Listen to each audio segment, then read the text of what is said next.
Thank you. It is great. It is great to be back at Eastlake. I was on staff here from 2003 to 2006, and it was a transformational time in my life. I learned a lot about leadership, learned about pastoring. The lead pastor at the time was a guy named Mike Meeks. Don't know if you've heard of him. I don't even know if Mike's alive anymore. God rest his soul. But it is so exciting and honoring to be back at this church that shaped the trajectory of my life in so many ways. So last week, we kicked off a brand new teaching series called Love Is. And what we're doing is we're talking about what it's like to receive God's love, experience God's love, and then reflect that in all of our different types of relationships and friendships. But what I want to do today is I want to zero in specifically on what it looks like to reflect the love of God in our marriage. Now, in just a few months, I'll have been married for 29 years, ladies and gentlemen. Yeah. I've known your pastor for longer than that. As a matter of fact, Pastor James was in my wedding. This is not a doctored photo. Look at that. The 90s were a wild time. Nobody told us that 3 decades later, this would look like our own engagement photo. We could send it out with a save the date, right? But I've been married for almost 29 years, and during the course of my marriage, my wife and I have experienced lots of transitions. Believe it or not, because I was so thin, I've gained 25 pounds, which is almost a pound a year. I have lived in 15 different homes in 6 different states. My wife and I, we have 2 biological daughters. And then we have a son that we adopted in 2006 while we were living here in San Diego. I've been on staff. I've worked at 7 different churches, including one that I started in my hometown back in Wisconsin, Kenosha, Wisconsin. And in addition to that, we've gone through significant loss. In 2008, I lost my brother Rick, who was serving in Iraq at the time. My wife has lost her mother and her father. All of that to say, life is filled with transitions, and in marriage, whether they're small little things that happen to us or major life events, what happens is we're shaped and we're formed by what happens to us. And we don't realize it, but we're constantly evolving into different types of individuals. Over time, our beliefs change, our worldview changes. Over time, our temperaments change, our personalities change, our attitude towards things change. And this is why it's easy to fall in love, but difficult to stay in love.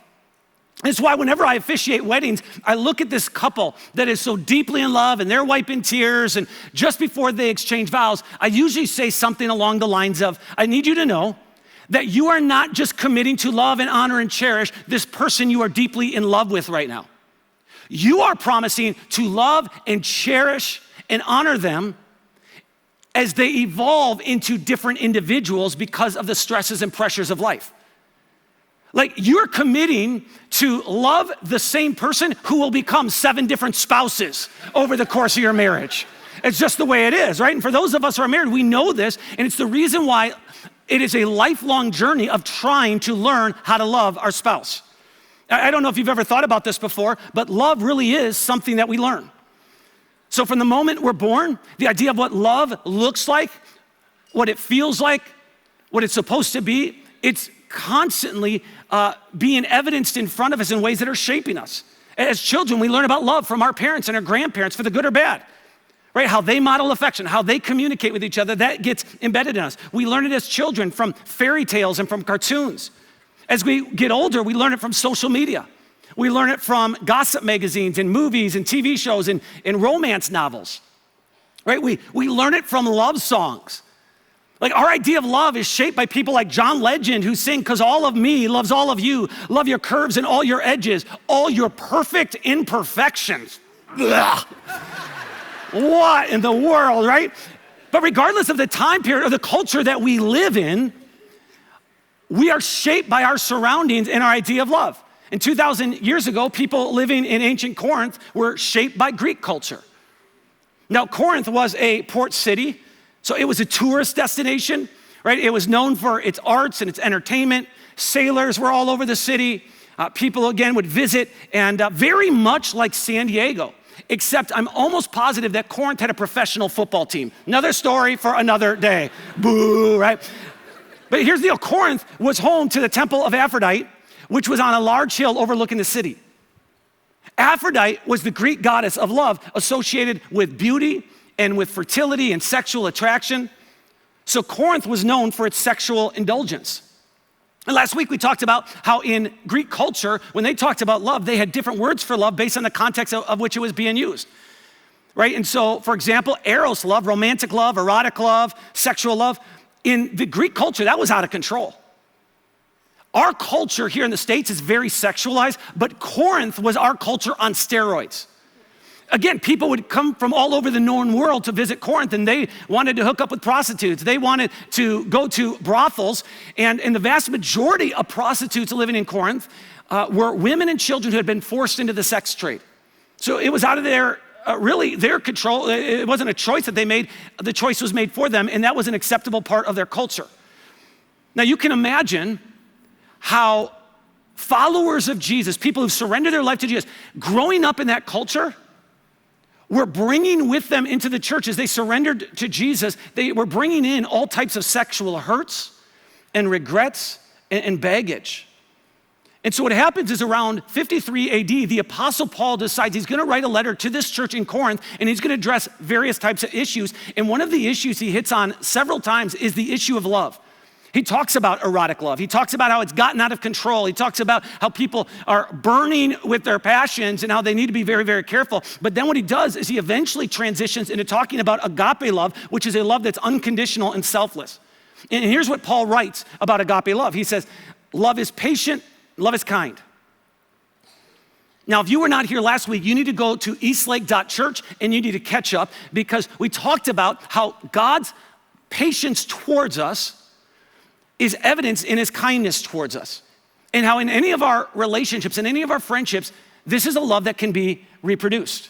But Paul goes on to continue writing about love. Here's what he writes next. He says, it does not envy, it does not boast, and it is not proud.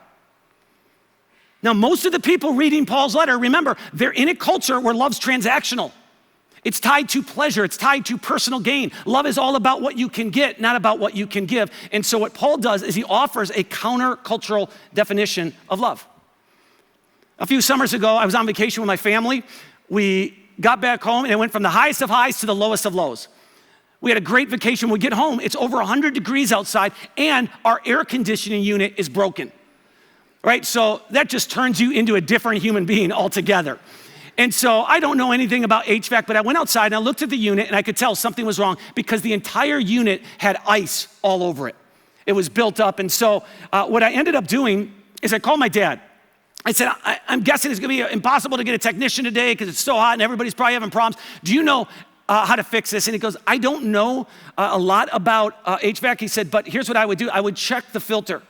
And he explained that when airflow is restricted, the cooling coil can get too cold and then water can freeze on it and cause ice to, I didn't know what he was talking about, right? I was just like, okay, I'll just check the filter. And so sure enough, that's what I did. I went and checked the filter, and lo and behold, as I checked the filter, it was just filled with all sorts of debris. I lived in the house for years. I'd even done a big remodel in my house and never even thought to check the filter. But once I replaced it, it started flowing smoothly. Now I'm gonna ask you a very straightforward question. When is the last time you evaluated, you checked the filter of your mind in regard to how you process and think about love? When's the last time you evaluated the social media that you follow, or the movies that you watch, or the music that you listen to? Because what happens is when our mind gets polluted with all sorts of negative things, and this is why even porn can be dangerous, because it creates in us an unrealistic expectation of what love should be, this erotic love, right? But when's the last time you just stopped and said, I need to change the filter of my mind? This is a big deal. Our minds have been so polluted. It's the reason why we think that real love is gonna be dominated by excitement and attraction all the time. And we're just gonna have all these feelings, and it's like, oh, I love you so much all of the time. And when it's not like that, we think something's wrong with love. right? We convince ourselves that love should be natural and easy and effortless. Of all the times I've met with couples about their relationship going south, probably the number one issue that people have gotten into the filters of their mind because of culture and various aspects is that, I should be happy all the time. And so the answer for why they want a divorce or why they want to call it quits is, well, I'm just not happy anymore. And so what Paul does is he says, listen, the way you think about love is not accurate. I need you to understand true love is patient. True love is kind. It does not envy, does not boast, and it is not proud. And it's possible that you must change the filter of your mind because love that was evidenced in your household was a love that was distant and conditional and even painful. And those are the memories that have embedded into you, into your thinking. Or maybe your idea of love is evidenced by, as you looked at relationships around you, conflict and betrayal and emotional disconnect. Or maybe your own experiences, you've saturated your mind with lust and with indulgence or out of control desires. And if that's been your reality, if you've had an unhealthy experience of love, you've learned some unhealthy things, the mind has become filled with all sorts of debris, I'm telling you, it's possible to change the filter. Your future does not have to reflect your past. My father grew up in a large family, 11 kids. His mother loved Jesus. His dad was not a follower of Jesus. He was a decent guy except for when he drank, but he drank a lot. He was abusive. As an alcoholic, he would do and say things incredibly destructive to the family. My dad was eventually taken out of the house and put into foster care, as were some of the other children. It was just a horrible time, and then he watched his family implode. Well, what happens is my dad grows up. And then he is in his early 20s, and he gets married. And as you can imagine, when my parents get married, my dad ends up carrying a lot of baggage, a lot of hurt, a lot of anger into the relationship. And he started watching himself reproduce the very things he saw in his father. And so he got to a point where he said, I want to change the course of my family tree. I don't want my kids growing up like I grew up. And he didn't know where to start, but he had people in his life, thankfully, that said, you need to give God a chance. You need to try religion. You know what people say. You need to go to church. And so my dad showed up to an environment like this that he was completely uncomfortable with. It wasn't something he was familiar with, but he would sit and he would listen to talks and he'd say, God, if you're out there somewhere in the universe, I'm going to try to apply these principles and live them out and see what it does. And eventually, sitting in an environment like this for long enough, he surrendered his life to Jesus. And he began to take, as he learned about the love of God, not what he learned from his parents, but what he learned from God and about God, and he began to reflect it in his marriage. Here's a picture of my dad from that time period. All right, he was a factory worker, so the fact that he's wearing a suit in this picture tells you he just got back from church or from a meeting with the mafia, one or the other, right? But I grew up and I feel like I had won the parents' lottery because I watched them reflect God's love in the relationship. All I'm saying is this: if you had a bad model, if your filter of your mind is clogged, you can change direction. You can change the course of your family tree. Something else worth noting about love is that love is something we choose. Now, choosing love is different than choosing a relationship, right? We choose relationships all the time. Globally, there are more than 8,000 online dating services.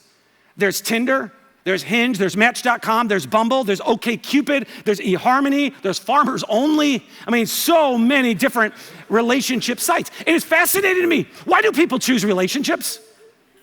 I mean, seriously, why do we choose relationships? When you think about all the horror stories and all the scandals and all the pain and all the heartache attached to relationships, why do we continue torturing ourselves with this very outdated custom of shackling ourselves to another human being until one of us is standing over the grave of the other? Monogamy doesn't even seem realistic in 2025. So why are relationships still a thing, right? Why do people get married? Well, I think it's because somewhere deep down, we believe what King Solomon of Israel wrote 3,000 years ago when he wrote, two are better than one because they have a good return for their labor. He says, if either of them falls down, one can help the other up, but pity anyone who falls and has no one to help them up. Also, if two lie down together, they can spoon. Oh, I'm sorry. They will keep warm. But how can one keep warm alone? Though one may be overpowered, two can defend themselves. A cord of 3 strands is not quickly broken. Now, when Solomon writes 2 are better than 1, he's not saying that if you're single, you're deficient, you're missing out, you're less than. What he is saying is that generally speaking, 2 perspectives are better than 1 perspective. 2 people coming together have strength, and they can be a support and encouragement to each other. They make a team. So choosing a relationship is great, but choosing a relationship is different than choosing love. Choosing a relationship is choosing someone to do life with. But choosing love is determining how I treat the person that I do life with. I've officiated literally hundreds of weddings, and every wedding, I ask the same question. We don't need to do this today, but I ask the question at the wedding, how many of you have been married for 20 years or longer? And all these hands will go up, and I'll say, all right, here's what I want you to do. I want you to shout out 1 or 2 word definitions of love. And it's interesting because the words they shout out are always the same. It's sacrifice, it's trust, it's respect, it's forgiveness, it's friendship, it's compassion. There's always one guy who's like, it's intimacy. I'm like, all right, there's the sex guy, right? But all of the words that they shout out during the ceremonies about love are not words that describe emotions. They are words that describe choices. Forgiveness is a choice. Kindness is a choice. Compassion is a choice. Love is a choice. We get to choose how we treat people. At the end of his time here on earth, Jesus gathers his disciples together to kind of give them one last discourse, one last teaching. This is right before he's betrayed and put on trial and crucified. And as he gathers them together, he begins to teach them about being intentional in how they treat each other and how they treat others. One of the things he says in this discourse is this. He says, a new command I give you. Love one another. What? That's not new. He's taught this through every one of his teachings has this theme of love others, love others, love others. This is what Jesus is known for. But what he says next is the new command. He says, don't just love others. I want you to love them as I have loved you. As I have loved you, so you must love one another. Which of course causes the disciples to have to step back and evaluate, well, how have I been loved by Jesus? And inevitably they get to a point where they realize, well, when we fail, he doesn't mock us. He doesn't throw our past in our face. He doesn't keep bringing up our failure. When they betrayed him or failed to live up to the standards he had set for them or even live up to their own standards, he didn't reject them, he didn't push them away. When they did something that he didn't like, we never read about Jesus mocking them or being overly critical of them. But as humans, we're overly critical of each other all the time. We're constantly pointing out the little things that need to change about our spouse, right? As a pastor, I experience this somewhat regularly. At least every other month, there's someone who feels like it's their God-given mission to send me an email and let me know anonymously what they didn't like about me or what they didn't like about the church. This will even come through the form of Google reviews from time to time. And now, if you don't know my story, the setup is very simple. I started a church in my hometown of Kenosha, Wisconsin 15 years ago, and then a year and a half ago left to go to the east side of Seattle, Redmond, Washington, to pastor a church called Timberlake, which used to be pastored by a guy named Ben, who was on staff even here at Eastlake for a while. All right, so last Easter was my very first Easter. I was feeling good. People had surrendered their lives to Jesus. There's energy everywhere. And then it was brought to my attention that somebody had left a 2-star review specifically at our Easter service and regarding me. And I'm just going to read it to you, and I'll summarize parts of it. But they said, I am very disappointed in Timberlake Church. I have gone for years. Pastor Ben, the former pastor, has been replaced by a very infantile gentleman. That's me. He was a guest speaker a few times. Why have you picked a childish man to do Ben's job? They go on to write about how they didn't like the clothes I was wearing at Easter. They said he looked like a little boy. He spoke nonsense about his life. And it was just so sad to not see him in a suit and tie. He looked like he just got out of bed. Then they gave a few more unfiltered thoughts and ended with this. Get someone who is experienced, mature, and has scriptural knowledge. It was a sad day to witness this mess. Now, To be fair, on that particular day, I dressed like a slob. I did dress like I had just got out of bed. I went back, I found the screenshot from Easter of last year. Here's what I was wearing. Yeah! My give a care filter is gone, ladies and gentlemen. You're gonna be petty to me, I'm gonna be petty to you. That is how we are as human beings, right? We're gonna be critical, we're gonna be hypercritical, we're not gonna care. Jesus says, hey, I want you to love each other the way I have loved you. And when a couple chooses to take steps in trying to love the spouse like they have been loved by God, it transforms everything. My grandfather was born in 1928, was married at 18 years old, very common for that time period in history. He was the breadwinner for the family, had just built a brand new house, and at age 40, he had a stroke that impacted him, not just physically, he ended up being paralyzed on his left side for the rest of his life, but he was impacted emotionally. He was impacted in his personality. The entire family was impacted by what happened. My grandma had to go back to work, and as hard as it was and as difficult as it was, she chose to stay by his side when it would have been easier to go. So for 39 years after his stroke, my grandma stayed with him. In total, they were married 61 years. Yeah. And there were people who tried to get into the filter of my grandma's mind and say, you need to leave him. You can't spend the rest of your life like this. But my grandma refused to let that filter make her decision. This is the kind of love we all want, but it's not a love that's fueled by emotions. And it's why when the Apostle Paul defines love, he says it does not envy. Envy makes it difficult to celebrate the success of another person. It makes make it difficult to celebrate our spouse. Why? Because it's an attitude of pride we're carrying with us. He says it does not boast. To boast is to elevate myself above my spouse. It's to put the spotlight on me. Again, it's this attitude of pride. And then Paul comes right out and says it. He says, it is not proud. Do not miss this. The biggest obstacle for love in any relationship is pride.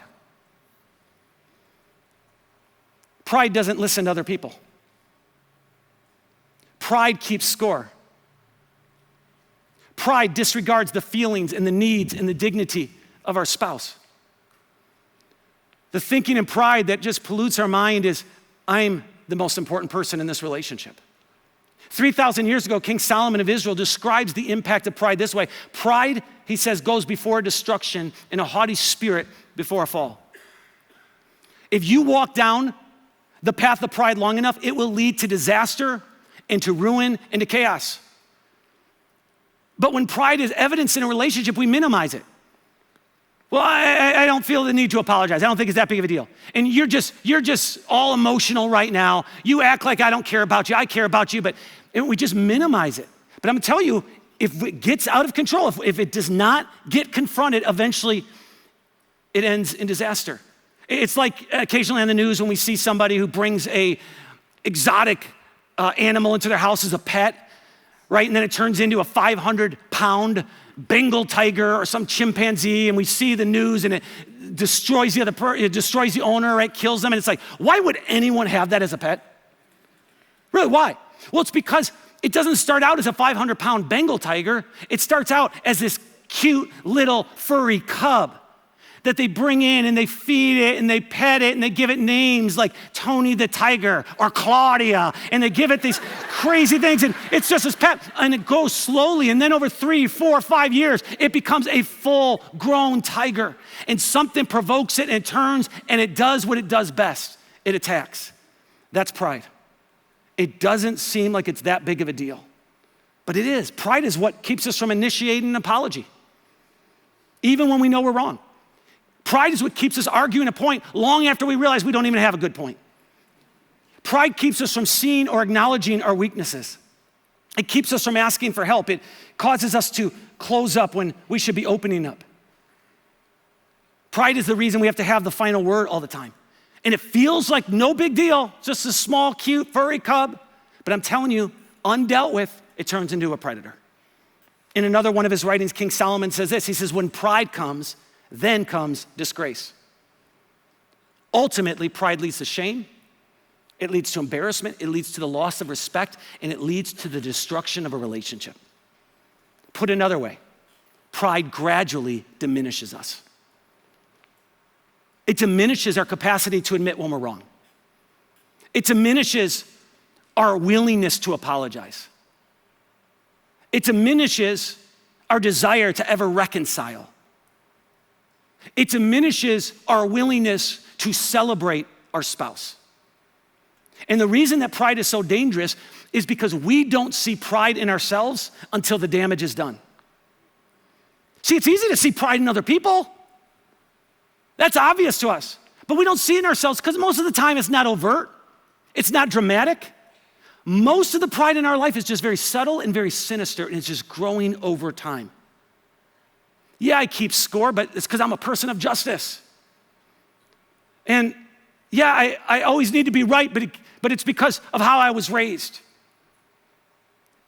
Pride just allows us to dismiss our spouse's feeling, and then we just justify why we dismiss it. Pride is what causes us to withhold affection. They don't deserve it. Right? When we need help, we refuse to ask for help. Why? Because of pride. This is who I am. It's my personality. I took a Myers-Briggs personality test. I'm an INTP. I'm an ENFJ. I'm a JERK, a PERV. I'm something out there, man, and this is who I am. But King Solomon would say it is destructive, and the Apostle Paul would echo his statement 1,000 years later in one of his writings. Here's what Paul writes: do nothing out of selfish ambition or vain conceit. Rather, in humility, value others above yourselves, not looking to your own interests, but each of you to the interest of others. He says, value others above yourselves. He doesn't say they're more valuable. He says, just treat them as though they're more valuable. And we all know how to do this. Right? We've been in environments where we treated someone as though they're more valuable. You're at the work party and the boss is there. Right? You walk into a hospital room where a mom has just given birth to a baby. You walk right to the mom and to the baby. You don't even acknowledge the dad. Right? You're at a wedding, groom comes down the aisle, the groomsmen, the bridesmaids. Nobody stands, but when the bride comes, everybody stands. We know how to treat people as more valuable than we are. Last week, I was in the LA area, had an opportunity to do dinner with one of the top talent agents in Hollywood. And no, I'm not going to pursue a career in acting, but I have this opportunity and we go out to dinner. And the entire time I'm smiling. I'm repeating things back to him so he knows I'm listening. I'm laughing at things he says, even though they're not all that funny. Right? We know how to treat people as valuable. We don't interrupt. We don't correct their story. We honor them with our words and our demeanor. Why? Because we made the decision we're going to treat them as though they're more important. We're choosing to honor them and value them, and we're choosing to celebrate them, which is super important because the way we defeat pride in our marriage is when we celebrate our spouse. We defeat pride in our marriage every time we celebrate our spouse. Well, what does that look like? Practically speaking, what does it mean? How do we do that? Well, 30 years ago, a guy by the name of Gary Chapman wrote a book called The 5 Love Languages, and he gives us some examples. Words of affirmation are a way that we can honor our spouse, speaking life-giving words. We can honor them through acts of service. We can honor them outside of a birthday, outside of an anniversary, outside of Christmas, bringing a gift to them, saying, I was thinking about you today. We honor them by physical touch and affection. We honor them by spending quality time with them. Those are just 5 starters. There's so many ways we can honor them. And he would argue in his book that you would be better off trying to figure out what most connects with your spouse and then just doing it. That's just not me. It's not the way I was raised. You know what? You can change the filter. You can change the course of your family tree. The 5 love languages is a very different expression of love than we see on The Bachelor. Or you think about that, right? Bachelor right now in its 29th season. If you've never watched it, you don't even need to watch it because you know what happens. You got one guy surrounded by 25 or 30 beautiful women, and they are in pools and in hot tubs. They're getting in helicopters, going to glaciers. U2 is playing private concerts for them. I could fall in love with my sister in that environment. Why? Because for 10 weeks, producers work to create an environment that manipulates emotions. And I don't know if you've ever thought about this before, but you and I can create an environment in our marriage that's conducive for love to grow. We can create a culture that fights envy and boasting and all types of pride. And it starts by just learning how to celebrate our spouse. And celebrating our spouse means we have to replace the filter of how we've been taught about love. We have to make the choice to speak life-giving words. or to serve them or to bring them gifts or to spend quality time with them. But we have to confront pride if that's ever going to happen. The Apostle Paul puts it this way in one of his first century letters. He says, be devoted to one another in love. Honor one another above yourselves. 8 years ago, my marriage was falling apart. Most difficult season I ever went through in my marriage. The church I was pastoring in Wisconsin had moved 6 times. We were in a leased location, so we moved 6 times. And over the course of those moves, we had lost hundreds of people. Hundreds of thousands of dollars in giving. I felt like everything I've thrown my life into is now falling apart. In addition to that, I had a daughter who was battling mental health in a very severe way. She was out at a program. She had been there for a couple of years, just trying to get help. I had another daughter going through a severe season of rebellion. The stress was overwhelming. The pressure was overwhelming every day coming into my house, speaking hurtful words to my wife, treating her less than. It's about me. And in that season, I get a call. It's on my birthday. And the call was from Mike Meeks, the former pastor of this church. And Mike called me, and because it was my birthday, I thought he was going to say happy birthday. I said, what's up, Mike? And he said, hey, Dave. He says, I'm calling you because I just got off the phone with your wife, and she says, you're too proud to acknowledge this, but you need help. You're in a dark place in your marriage. And I start getting very defensive, and I start minimizing the way I'd talk to her and some of the things I had done. I said, Mike, you don't understand. Mike goes, hold on. Dave, if the church I pastored moved 6 times in a year, if I had a girl out getting help for mental health, if I had another daughter who was just going through a tough season, let me tell you, my marriage would be in a tough spot too. I'm not calling to shame you. I'm not calling to embarrass you. I'm not calling to put you down. I'm calling to pray for you. Carmen and I believe in you. I don't know where your marriage is at today, but I know there's hope. And I pray that you experience in your marriage the healing I've experienced in mine. Would you go ahead and stand? Regardless of what your marriage looks like, and I know our pride keeps us from sharing the details sometimes, but regardless of what your marriage looks like, I want you to know this is a church that doesn't shame you. They don't embarrass you. They don't laugh at you. They don't talk about your stuff behind your back. They're here to pray for you. We're gonna end with a song, and immediately after that song, there'll be people up front available to pray with you. If you need prayer today for your marriage, your attitude, your whatever, do not be too proud to ask for help. And you say, well, Dave, my marriage feels like it's over. It's dying. It's almost dead. We serve a God who turns graves into gardens. Let me pray that over you. Heavenly Father, we thank you for love and for loving us unconditionally. Help us now to do that in our relationships, but specifically in our marriage, to love our spouse the way you have loved us. In Jesus' name, amen.